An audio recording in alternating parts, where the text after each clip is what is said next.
ناظرین، ہم بھی عجیب قوم ہے۔ اس ملک کے جو اصل اور جینون مسائل ہوتے ہیں یا اس ملک کے ارد گرد جو کچھ خطرات منڈلا رہے ہوتے ہیں، کبھی ہم اس کی طرف توجہ نہیں دیتے۔ ہم یہاں تو میں اور سیاسی حلے گلے اور نان ایشوز کو ایشوز بنانے میں مصروف رہتے ہیں، لیکن پھر جب پانی سر سے گزر جاتا ہے تو ہم سب کے اوسان خطا ہو جاتے ہیں۔ افغانستان کا معاملہ بھی ایسا ہی ایک معاملہ ہے جو کہ پاکستان کی سلامتی سے براہ راست تعلق رکھتا ہے۔ گزشتہ سال کے دوران ہم نے دیکھا کہ پاکستان میں سیاسی ڈرامے ہوتے رہے، لیکن اس کی طرف ہم نے کوئی توجہ نہیں دی۔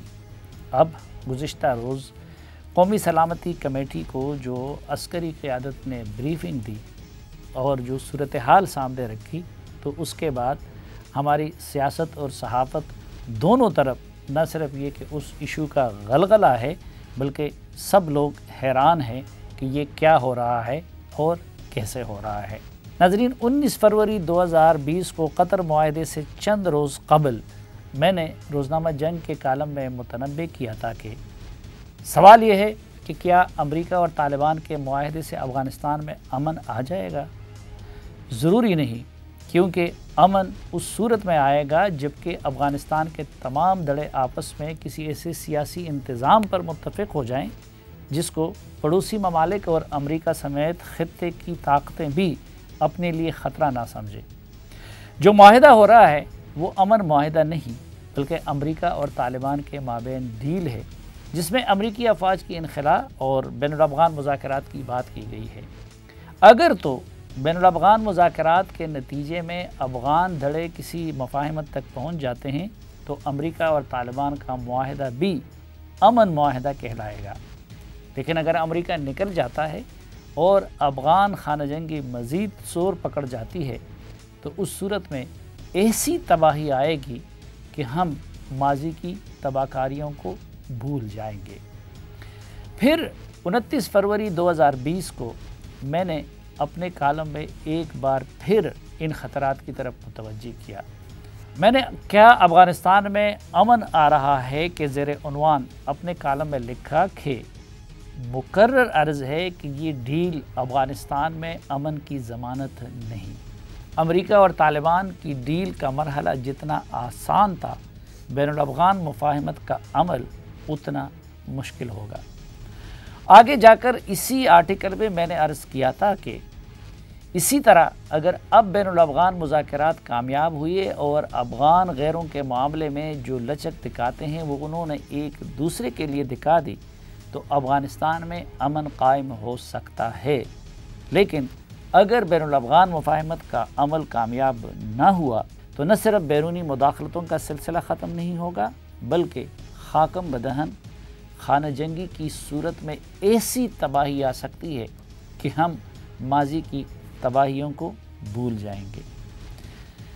4 مارچ 2020 کو، یعنی آج سے 1.25 سال پہلے، ایک بار پھر میں نے روزنامہ جنگ میں متنبہ کیا کہ جشن منانے والے پاکستان کے مذہبی سیاستدانوں، دانشوروں اور ریٹائرڈ جرنیل صاحبان کی اطلاع کے لیے عرض ہے کہ امریکی افواج کا انخلاء، بین الافغان مذاکرات کی کامیابی اور کئی دیگر اقدامات سے مشروط ہے۔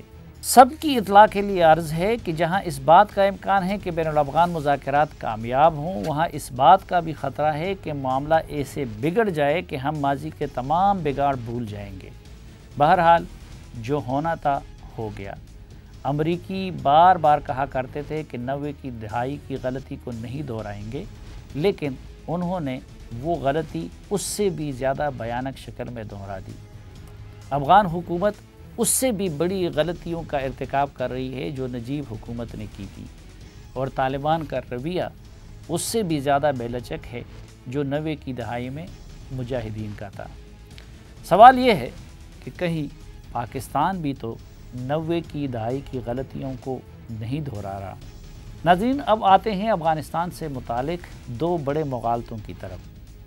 پاکستان میں یہ مغالطہ عام ہے کہ امریکہ اسی طرح افغانستان سے نکل رہا ہے جس طرح کہ سوویت یونین نکلا تھا، حالانکہ ایسا ہرگز نہیں۔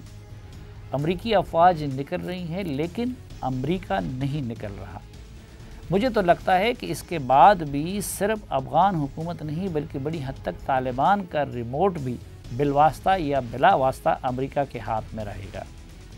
سوویت یونین کی طرح امریکہ کے ٹکڑے ٹکڑے ہوئے ورنہ وہ اقتصادی طور پر دیوالیہ ہوا ہے۔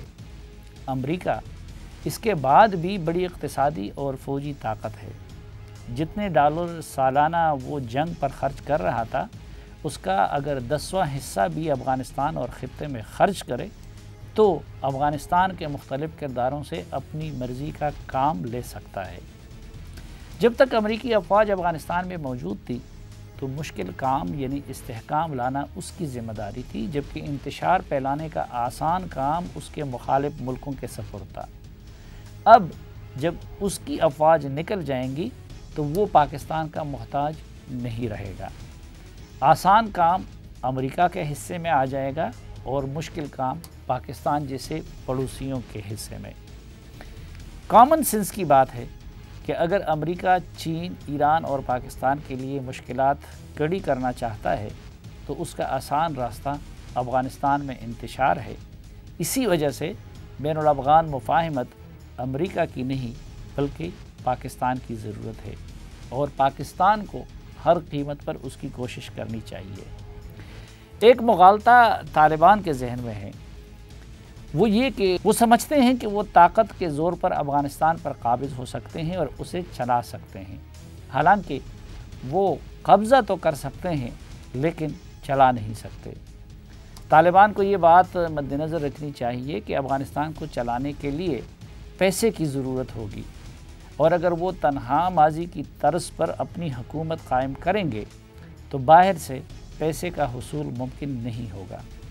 دوسری بات، طالبان کو یہ پیش نظر رکھنی چاہیے کہ جب تک امریکی افواج سے مقابلہ تھا تو پاکستان، ایران، روس اور چین وغیرہ کی ہمدردیاں ان کے ساتھ تھی، لیکن اب اگر وہ تنہا اپنے اقتدار اور امارت اسلامی کے قیام پر اصرار کریں گے تو ان ممالک میں سے کسی کو بھی قابل قبول نہیں ہوگا۔ طالبان صرف افغان حکومت کی حیثیت اور مورال کو نہ دیکھیں، کیونکہ ان کی مزاحمت حکومت نہیں بلکہ تاجک، ازبک، ہزارہ اور ترکمن قومیتوں کی طرف سے کی جائے گی۔ آج تو وہ کمزور نظر آ رہے ہیں، لیکن اگر طالبان تنہا اپنی حکومت کے قیام پر اصرار کریں گے تو ماضی کی طرح کئی ممالک ان کے مخالفین کی سپورٹ کے لیے میدان میں کود پڑیں گے۔